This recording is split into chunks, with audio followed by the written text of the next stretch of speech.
Hey, good morning. It's Friday, November 13th, maybe? 10th. 2018. Anyhow, I'm back here at the Garden Tomb because my friend Christy, who's become my friend, companion in travel, had not seen this place. Now, we are on our way to Nasdale apartments in Tel Aviv. And so this place is very special to me because 40 years ago, when I was just traveling on my own, I would come here, and it was quiet. It was like nobody here in the morning, and I would spend hours in meditation. Okay, and first thing I want to share with you is why most Christians accept this as being the place where Jesus was actually crucified, buried, and rose again. Now there is a place inside the old city that Catholics mostly have enshrined, and they take you down into the bottom and whatnot, and they think this is the place. They have a statue of Jesus there, and whatnot. But the scripture says that he was buried outside the city. For two, in a place called the place of the skull. It says he was buried where there was a garden in a rich man's tomb. So we have some description, some identity as to what the environment was there. I happen to notice this here. Now it's changed a little bit, but right up here, a little ways, is this rock, and we'll see it, okay? And it's clear to see there used to be a more pronounced portion here, but where obviously it would look like a skull. So that's particularly identifying. And it still carries that name with many. Okay, Golgotha. Now here is maybe a few years back in the earlier times when this tomb was first excavated and found. Now you can also see it's a garden environment. They found original cisterns here where the water would have been drawn from. Okay, so it really carries all the evidence.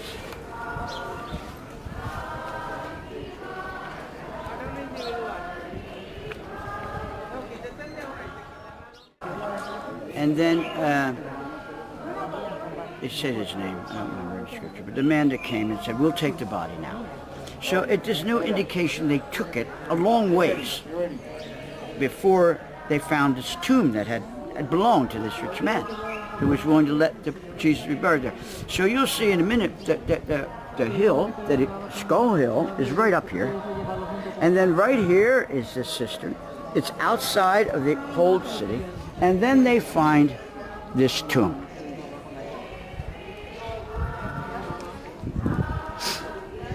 And there are a couple interesting things about it. This is actually not a poor man's tomb. Now they've put some rocks where it had broken down on the one side. They also put some gates in there, kind of separating the actual place where the Lord may have laid. But it just perfectly fits the biblical description. Now, I want to show you something else about it. About this is that, if you remember the account, there was a large stone. When Christ was buried, there was a large stone rolled in front of it. So it's not a rock. It's something that could roll, and it was large. Okay? Look. Here is a groove, a deep trench.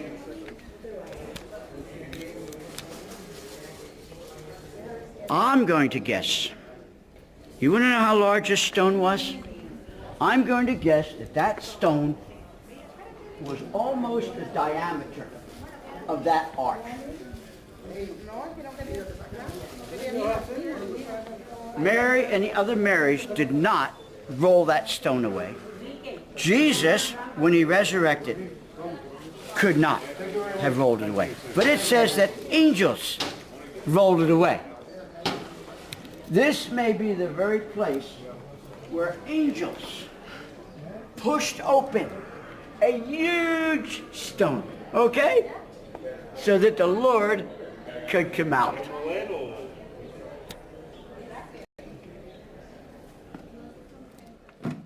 You all? Yeah, I'm rolling. But Okay, talk we really are quiet. inside the tomb.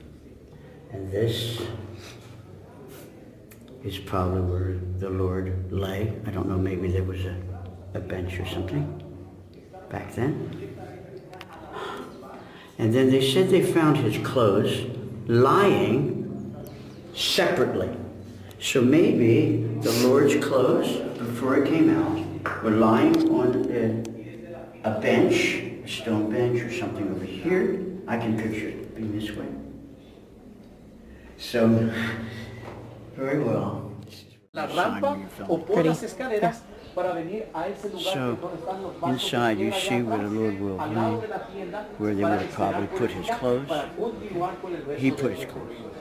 And then the angel Mis amigos, rolled the este es stone el away. final de la And the explicación. Lord had Ahora sí, resurrected bienvenidos a la tumba vacía. death. 7 personas a la vez. Game over for the enemy, right there. The idea of a crucifixion was to be a public display. So now you would not want to really do them inside the busy. You want to put them out where people would walk by and say, oh, look at that terrible person, you know. And so the old city, you can't see it because it's all built up with buses. The old city is here. And then here is this hill. And again, you can't see, like you did in that first photo I showed you, the whole shape. But could you see the whole shape? You would see the impression of eyes and nose and the shape of a skull. Up there is probably where the Lord was crucified, up on that very hill.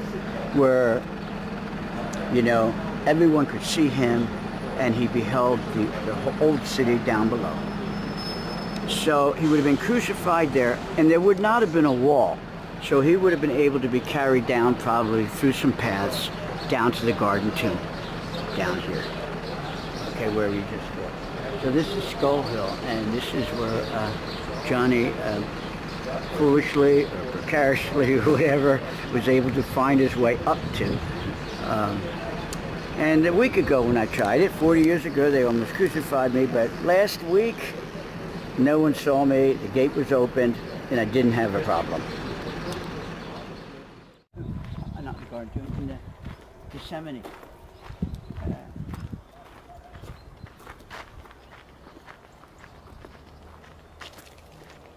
Mount of Olives. I haven't come on this trip, no, not on this trip. First time on this trip. It's up here.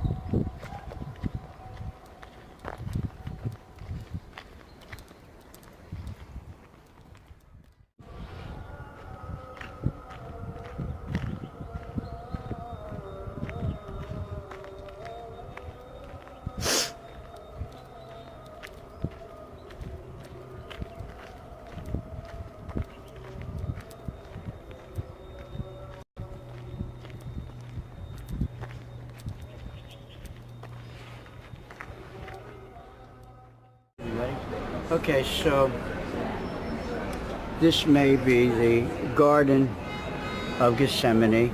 It pretty much fits the description because this is the Mount of Olives, this whole area.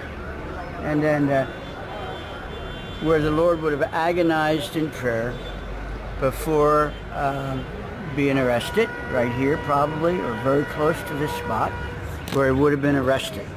And he would have been taken through those gates there, and we can look up and tell you what that gate name is. And what is particularly interesting about this, not only is it the gate the Lord was probably taken through with the mob to be tried in the early morning hours and then crucified, but it is prophecy that when the Lord comes back, I'll look up the prophecy, but he will enter through that gate into Jerusalem.